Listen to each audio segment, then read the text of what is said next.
কারুশিল্পের স্বীকৃতি পেলেন বিশিষ্ট শিল্পী পঙ্কজ দাস।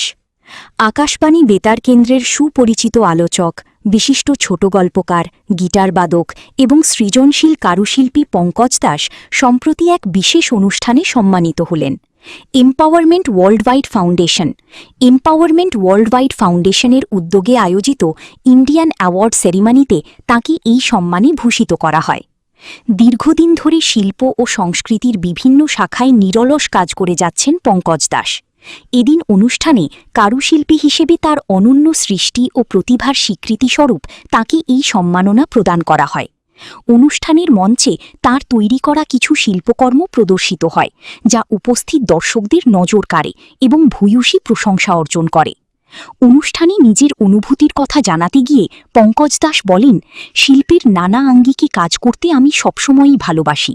কারুশিল্পী হিসেবে এই স্বীকৃতি আমার কাজের প্রতি দায়বদ্ধতা আরও বাড়িয়ে দিল। একই অনুষ্ঠানে তাঁর সঙ্গে বিশিষ্ট অতিথিরা উপস্থিত ছিলেন, যারা তাঁর এই সাফল্যে তাঁকে অভিনন্দন জানান। এমন একজন বহুমুখী প্রতিভার এই প্রাপ্তিতে তাঁর গুণমুগ্ধ ও সহকর্মীরা অত্যন্ত আনন্দিত। Satyabharati school, north 24 Pargana, west Bengal. 38 years শিক্ষকতা জীবন শেষ করার পরে প্রায় 63 ইয়ার্স আমার এজ চলছে।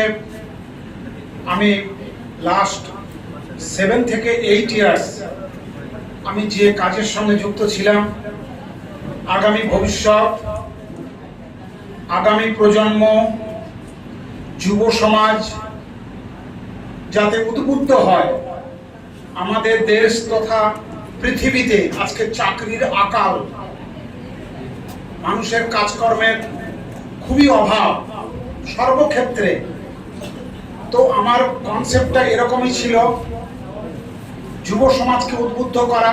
আমি কিছুই পারি না পারি গান বাজনা, না পারি লেখালেখি করতে, তবে কিছু কিছু করে চেষ্টা করি। নানান ধরনের লেখালেখির মধ্যে ডেইলি নিউজ পেপারে আমার বিজ্ঞানের উপরে নানান প্রবন্ধ বেরোয়। আমি জ্ঞান বিজ্ঞান পত্রিকারও লেখক, সেখানেও আমার লেখা বেরিয়েছে বিভিন্ন সময়ে। আমি একটু তার যন্ত্রে বাজাতে পারি, শিখছিও তাই, যদিও সুযোগ হলে নিশ্চয়ই বাজাবো একটু। আর সবচেয়ে বড় কথা, আমাদের বাড়ির আশেপাশে বিহার, উড়িষ্যা, আন্দামান, ঝাড়খণ্ড, আপনার রাজস্থান, বিভিন্ন জায়গায় আমি গেছি। সেখানকার মানুষের কষ্ট, যন্ত্রণা, দুঃখ, দুর্দশা আমি লক্ষ্য করেছি। ইয়ং সমাজ ডুবছে আজকের ভারতবর্ষব্যাপী। তো আমরা করি কি, আমাদের বাড়ির আশেপাশে তাল, নারকেল, সুপারি পাতার, সেগুলোকে আমরা গর্ত ভরাট করার কাজে ব্যবহার করি। আমি সেখান থেকে একটা কনসেপ্ট পেলাম। সেই কনসেপ্টটা কি না, এই গর্ত ভরাট করার কাজটাকে না করে যদি সেখান থেকে কিছু মডেল তৈরি করা যায়, যা বায়োডিগ্রেডেবল অর্থাৎ পরিবেশ বান্ধব, এবং সেখান থেকে অনেক ভালো ভালো জিনিস আমরা তৈরি করতে পারি। তাল গাছের পাতা দিয়ে বুনন, সুপুরি গাছের পাতার গোড়া থেকে তার কাটিং করে তাকে এঁকে তাকে তৈরি করা। এই সামনে দুটো পোর্ট্রেট করা আছে, আপনারা দেখতে পারবেন। এই সামনে দুটো পোর্ট্রেট আমার হাতের কাজ, তাল পাতা, সুপুরি পাতার উপরে। নারকেল মালার উপরে যে কাজটা দেখতে পাচ্ছেন, যে ঝাড়টা, এটা আমার নিজের হাতে করা। এগুলো বাজারগত মূল্য অনেক অনেক বেশি।